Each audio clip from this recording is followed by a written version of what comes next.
Good afternoon, good day, good evening, good morning to all of my amazing viewers, my clients, everyone who wants to come in and tune in to Naked Tax Talk Raw. I'm Jonathan Bengal here, the host of Naked Tax Talk Raw, where we bear down to the naked truth about your taxes. And we do that by having an open conversation about your personal lives, your business lives, and of course, your money lives. So I wanted to I'm sorry, I'm frantic. I just got off the call with this amazing CRM program that's specifically designed for accountants. And if you're an accountant out there, we're using something called Method. And it's also an opportunity for us to capture our leads and capture all of it's a one-stop shop essentially. And it's connecting it with QuickBooks, which is accountants. We tend to struggle sometimes with all these different venues that we have to go down just to get things in order, capturing the clients, the information, the portal, the signatures, the proposals. So we just get all that. And now I'm rushing to my show. So with that, yes, there are real things that we as accountants have to deal with, business owners have to deal with.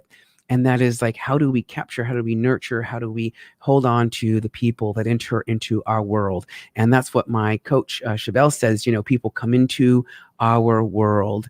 And so you're joining me here today because I want to give you guys tax tip number numero quatre. And that is this. E stands for entity. And, we get asked this question a lot as tax experts, entity. That's what we get asked for all the time. I also forgot to mention that this is an interactive interview or show. So if you want to interact with me and ask questions along the way, you sure can. And just like my friend Mika saying, profit is money. Abso-freaking-lutely.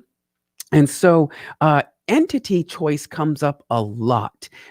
When we're talking, I hear common things. I hear, I was told I should be an S corporation. I was told I should be a C corporation. I was told I should just be an LLC.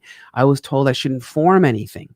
And those are the four major entities that are typically applied in the tax world, unless you don't do any of those things and it's two people who come together, and we call that a general partnership to confuse us even more. So why we want the entity? Well, if you're talking to any of my lawyer friends, they would say to you that the entity is about the legal protection. It's about protecting your assets. And it's everything from your business your business buildings to the equipment, to the furniture, the paintings, etc., and of course to the money, honeys. And so at the end of the day, this is what all of the legal side of entity choice, right? The legal side of it. It's about protecting you in the event of a lawsuit, right? Someone gets pissed off at the quality of your work. Someone gets pissed off because you dropped the ball, and they come back and they sue you. Well, depending on how the entity is structured, there may be nothing there for them to take. So that's one reason why we want to use entities. It's all about the protecting of the assets, everything about your assets, right? Again, from the buildings, the furniture, the equipment, all the way to the money, right? So that's the real purpose of why we form these protections, these various entity choices. Now, Uncle Sam, on the other hand, comes out and says, okay, hold on. I get what you're trying to do. You're trying to legally protect, your house. You're trying to legally protect your buildings and your furniture. You're trying to protect your money. But I want to tax you based on the way that you're doing business. And Uncle Sam has special rules for different entity types. So he's got rules for partnerships. That's two people coming together that are not married. And he's got rules for what we would call limited partnerships. He's got rules for sole proprietors. He's got rules for limited liability companies. He's got rules for S corporations. He's got rules for C corporations. But you see where I'm going with all this? He's got rules for tax purposes for each entity. And depending on your entity choice, here's what happened. Here's the magic behind the entity. It's like opening up Pandora's box when you choose to go into a different entity choice. So the matter here is that we have to really thoroughly contemplate and consider all the facts and circumstances around your entity choice. You see, this is what I see a lot. I see a lot of people come in and they rush in and they immediately say the famous words, I want to be an S corporation. And I always ask them, do you really know why you want to be an S corporation? And the first thing they say is, well, that's because I want to protect my assets. Okay. And they'll say, I also heard, rumor has it, that no one pays income taxes as an S corporation, which there's some truth and there's some lies in there. So the reality is that people have a hard time really truly seeing how the entity choices impacts the taxes. That's the ultimate truth. Depending on your entity choice will impact the types of deductions and write-offs that you're entitled to through the tax system, right? Through your taxation. So I talked about that, right? The sole proprietor, the LLCs, etc. So we want to make sure that we're setting up your entity for two reasons now. One is to protect you at the end of the day from someone coming into your world and stripping everything away from you. The second thing we want to consider is what's the taxable consequence? What's the impact of the taxation based on your entity choice? Because like I said earlier, each one has separate rules. So this kind of reminds me of a story.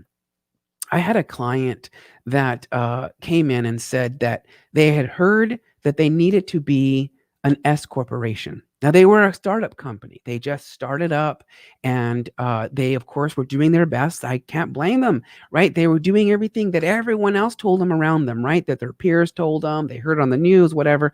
And they were like, ooh, I'm going to go be an S corporation.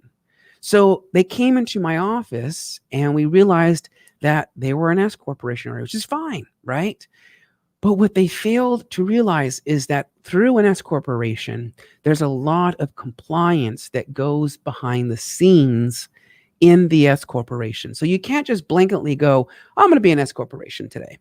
I'm going to be a C corporation today, right? Because there's a lot of regulation and there's a lot of compliance that goes on, not only from an annual standpoint, which is the end of the year, which from my point of view is the tax return, right?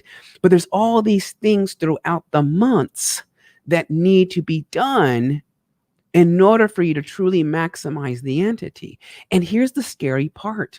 When we don't know enough about the entity and us playing inside of the entity, what this can actually create for us is a negative tax burden. And the reason is because most taxpayers truly don't understand the tax ramifications behind the S corporation. They fail to see that. And as a result, they end up shooting themselves in the foot.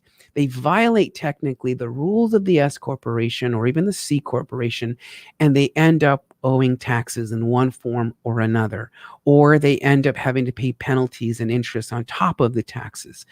And here's the other thing, we hear all the time about S corporations and there's some consequences, like there's benefits, right? So some of the benefits of the S corporation we always hear is that the income passes through to the individual and then it's picked up there on their taxes, right? And so what happens is, like in this case of the client that came in, they thought they were paying themselves a wage. And we would call this a distribution, or if we were talking to a sole proprietor, we'd call this a draw, which is typically tax-free, because the idea here is that you gave your company money to fund it, and then later on took back out the money that you originally put back into your company. And so that's not income. It's strictly you giving to your company, you're investing to your company. And this is true of the S corporation. Well, there are some rules around that when you take the money out of your S corporation.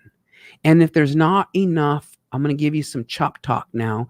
If there's not enough basis, which is a fancy word for saying, do you have the equity? Do you have the financial support to really have paid out a distribution tax-free to the shareholder, to you? And if you don't, now Uncle Sam's going to come back and say, now you owe me something called capital gains tax. So you see, S corporations sound fun. They sound exciting, and they are. They sound like an amazing vehicle to participate, which they are. They tend to create less tax, which they do. But if they're not managed correctly, if they're not guided correctly, if they're not truly following the rules of government, then Uncle Sam comes back and likes to spank you for violating those rules. The same is true of the C corporation. So let me tell you a story about that one. So a client came in and they told me that they had given the shareholder, they gave the shareholder $15,000 to pay for a truck, a personal truck. But what they failed to realize is that that $15,000, depending if it's coming from the earnings first, can be construed as what we call a dividend payout. So now here comes the shareholder thinking they're getting a tax-free distribution from their company, from the C corporation, only to find out now they're going to have to pay taxes on what's been construed as a dividend. Now they're stuck with the dividend to pay taxes on that, ordinary income taxes on top of that, and they were not planning for the damages that it created. So the thing about it is, before one goes and immediately follows the advice of creating the entity, you also need to consult with someone like me, a certified tax coach, certified tax planner, IRS enrolled agent. You got to consult with someone like us, the tax experts, so that we can run the numbers, run the analysis to make sure that, number one, does it make sense financially for you from a tax perspective? Does it make sense to protect you and spend the extra investment to protect you? Does it make sense to do that? And of course, we want to analyze it and say, is this truly the best path for you to pick? So my tax tip for you guys is that entity, before you decide to run out and choose the entity, it's like, let's make a deal. What's behind door number 1, 2, or 3, right? So before we go out and choose and right away get on the bandwagon and decide that we're going to be an S corp or a C corp or something other than that, let's have a conversation first. Let's you and I get together. And I actually have something called a tax optimization discovery session.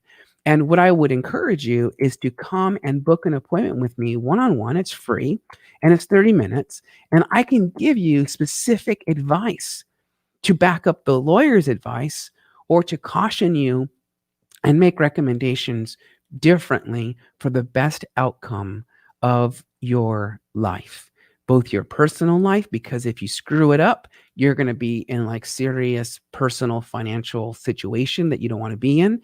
We're going to also make sure that your business life is protected, right? And of course, the money, right? Because if we don't do it right, more money is going to go out the door. So I'd like to just kind of share with you a link here. I'm posting it to the comments. So you can click, you can book to my tax optimization discovery session. And then last but not least, this Friday, this Friday the 28th, you guys, I'm offering you an opportunity to come and join me in my course that I am calling Sex and Entities, where we're going to talk about what I just talked about, but in super detail and get to the nitty gritty of it. And I'm also going to use a really famous analogy that I've used many times and over to how to really cement the concept of these entities, because it is confusing. And it's a 2 hours, about an hour and a half to 2 hours, starts at 3 p.m. Pacific time. And we're going to dive into the details. And when we're done, you're going to know the differences between them. Like, you're going to really know them. You're going to have a full understanding of the 3 types. You're going to be able to determine for yourself whether or not this is the best decision you want to make. And you're going to see the advantages and the disadvantages of each one and how it can truly impact your profit. And that's what we're talking about. So this Friday, if you'd like to join me, it's a one-time investment for you, just $47 to come and learn from me. And you can click on that link right there. It says JB Hulp. And you can click on that for the course. If you want to come in for a free Todd's Tax Optimization Discovery session, you can do that. It's free. I don't charge for it. And again, we're trying to look at the entity choice. Is the entity you're about to select the best choice for you? So right here, you got a base of the why to protect you for your money, your personal life, and of course your business life. And of course, come this Friday to actually dig into the deeps, dig in deep into it to get to the real nitty gritty so that you can maximize the entity itself. And so come join me this Friday at 3 p.m. Pacific time. It's $47, one-time investment. You just click on the link right there, JBHOLP. If you want to come in for a free consultation, then it's going to be the bit.ly at 3F ZY. With that in mind, I'm Jonathan Benko giving you tax tip number 4, the entity. Your business starts with the entity, which then unlocks the potentiality for all of the fantastic deductions and write-offs that we're legally entitled to take. And last but not least, in case you were curious about the deductions and the write-offs that you can take, let me get it. Bum, bum, bum, bum.